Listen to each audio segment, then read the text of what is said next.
Parfois, sans même nous en rendre compte, nous marchons dans des lieux qui ont été témoins de révélations silencieuses, des rues qui gardent des secrets, des pierres qui ont écouté des pleurs anciens, des recoins où l'histoire des hommes et celle des esprits se sont frôlées et ont laissé des traces. Paris, cette ville que tant visitent par amour, pour l'art ou la nostalgie, fut aussi le théâtre invisible d'une révolution qui ne s'est pas criée sur les places, mais qui résonne encore dans les âmes en quête de consolation, de sens et d'espérance. Car c'est là, au milieu du tumulte des calèches du 19e siècle, des cafés débordant d'idées et des salons où brillaient les discours, qu'un homme s'asseyait en silence pour écouter ce que personne d'autre n'entendait. Ce n'était pas un prophète, ni un mystique, c'était un éducateur, un penseur, un cœur inquiet qui ne se satisfaisait pas de réponses vagues sur la mort. Son nom, Allan Kardec. Et c'est à Paris qu'il n'a pas seulement vécu, mais qu'il a appris à décoder ce qui venait de plus haut, là.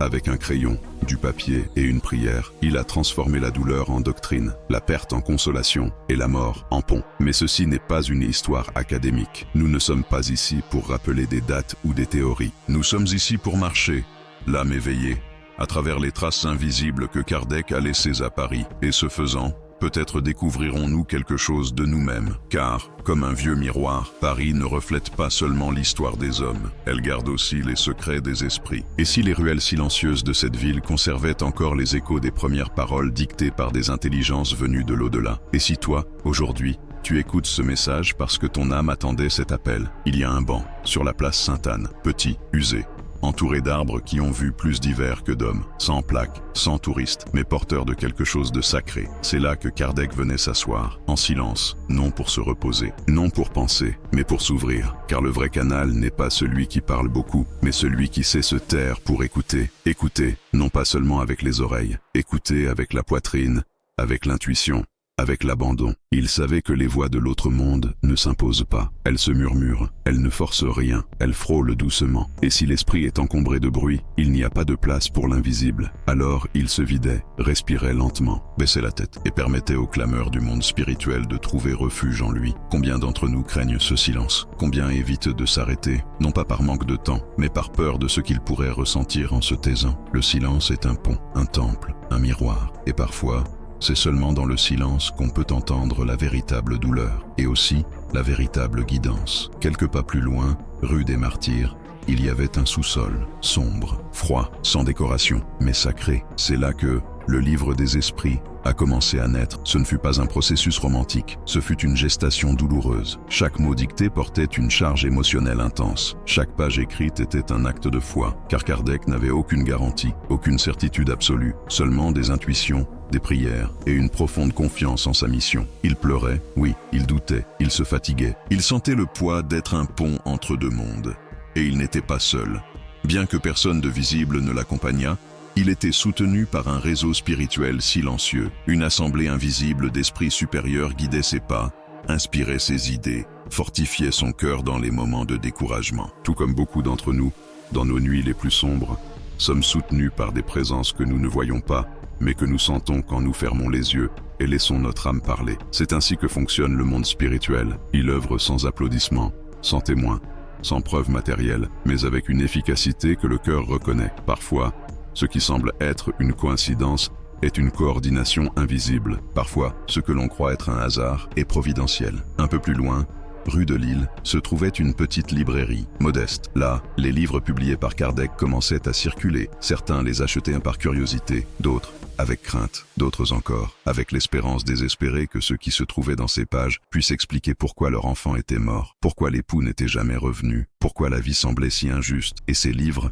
répondaient, pas avec des dogmes, pas avec des promesses magiques, mais avec une logique spirituelle qui réconcilie, avec des vérités douces qui embrassent, avec des mots qui illuminent les ténèbres de l'esprit. Chaque livre vendu n'était pas une simple transaction, c'était une étincelle de lumière, une torche allumée dans la brume, car ce qui est lu avec l'âme transforme. La pensée est vibration, et ce qui est semé avec amour germe au moment parfait. Paris est aussi la ville des ponts, magnifique, ancien, majestueux. Mais pour Kardec, chaque pont était plus qu'une œuvre architecturale. C'était un symbole, une image vivante de ce qui se passe à la mort. Comme traverser un pont, le désincarnement implique de quitter une rive familière pour s'avancer dans l'inconnu. Et pourtant, Il y a de la beauté dans cette traversée, car on ne traverse pas vers le vide, on traverse vers la continuité. La mort n'est pas la fin, c'est le passage. Et le spiritisme nous le rappelle avec douceur et fermeté. Personne ne meurt avant l'heure, personne ne traverse seul, personne n'est oublié de l'autre côté. Mais il nous faut préparer notre âme, pas avec peur, mais avec conscience, avec sérénité, avec la certitude que la vie continue, au-delà du corps. Tout comme la rivière coule sous les ponts, l'existence s'étend au-delà de la chair. Au Père-Lachaise, le cimetière le plus célèbre de Paris, les touristes marchent en lisant les noms, les tombes de poètes, de musiciens,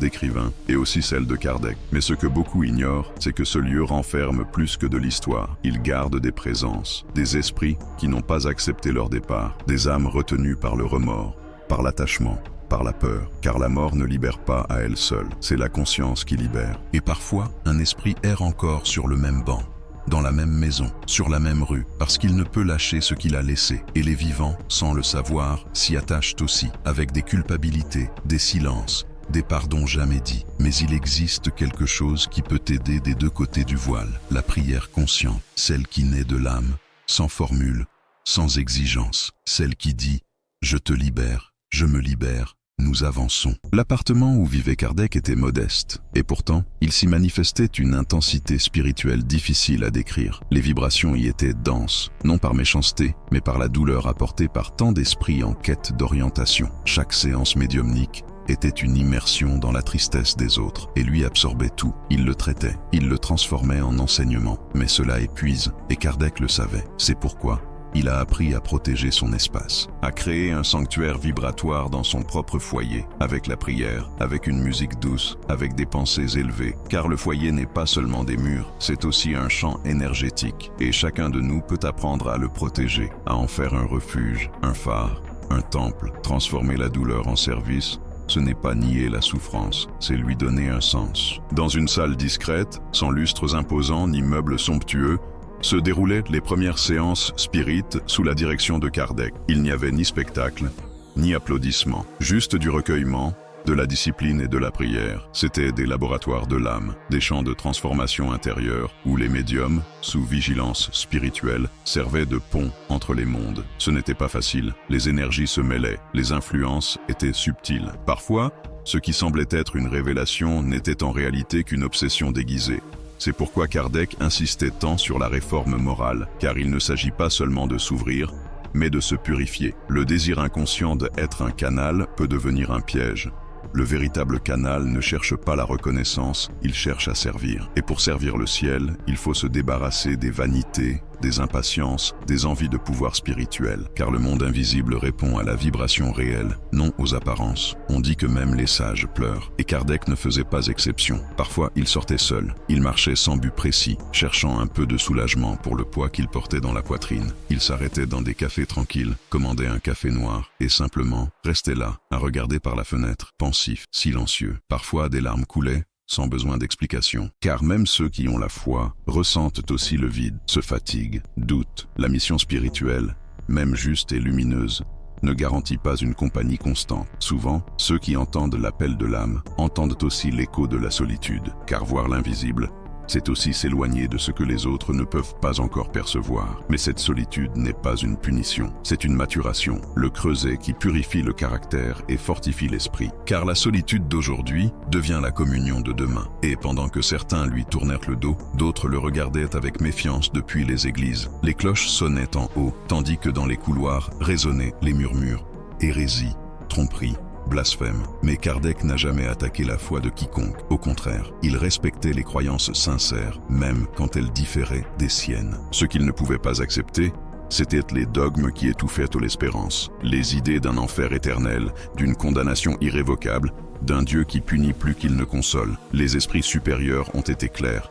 Dieu est justice, mais aussi miséricorde. Personne n'est condamné pour l'éternité. Tous, sans exception, pouvons évoluer, réparer, apprendre à aimer. Et ce message, aussi simple soit-il, dérangeait les pouvoirs religieux qui préféraient la peur à l'éveil. Mais l'amour ne s'impose pas, il se révèle, il se propose, il se sème. Aujourd'hui, au cimetière du Père-Lachaise, on peut visiter la tombe d'Allan Kardec. C'est une pierre sobre, avec une phrase qui résume non seulement une doctrine, mais une vérité éternelle. Naître, mourir, renaître encore et progresser sans cesse.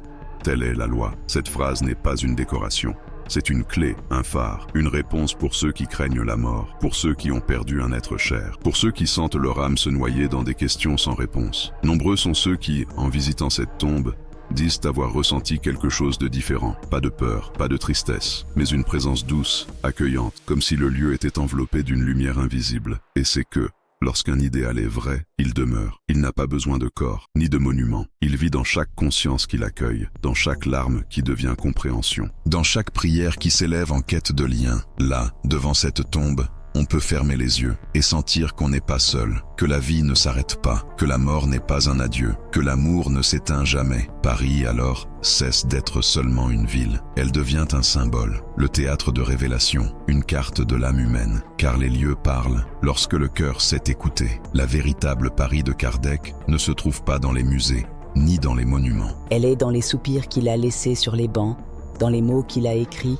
dans les sous-sols obscurs, dans les larmes qu'il a versées dans les cafés solitaires, dans les livres qui continuent de murmurer des réponses à ceux qui cherchent avec sincérité. Aujourd'hui, je t'invite à regarder avec d'autres yeux, à marcher avec une conscience nouvelle, à reconnaître que toi aussi, tu fais partie de cette histoire. Que ce chemin ne s'est pas terminé avec Kardec, il ne faisait que commencer. Et toi, avec ta douleur, avec ta foi fissurée, avec ta nostalgie, tu es aussi appelé, car tout comme lui fut un canal de consolation, toi aussi tu peux l'être pour quelqu'un d'autre. Tu n'as pas besoin de psychographier, ni de prêcher. Il suffit d'aimer, d'écouter, de prier, de servir. L'héritage de Kardec ne se trouve pas dans les vieux livres, il est dans chaque geste qui élève, dans chaque cœur qui choisit de ne pas abandonner, dans chaque âme qui transforme son deuil en lumière. Et toi, où es-tu maintenant sur cette carte invisible de l'évolution spirituelle? Es-tu sur le pont, traversant avec crainte? Es-tu sur le banc, cherchant du réconfort? Es-tu dans la librairie, recevant des réponses? Ou devant la pierre, prêt à renaître? Peut-être que ce n'est pas simplement une histoire que tu viens d'écouter. Peut-être c'est un souvenir de ton propre esprit. Un écho de ce que tu savais déjà, mais que tu avais oublié. La vie continue, l'amour continue.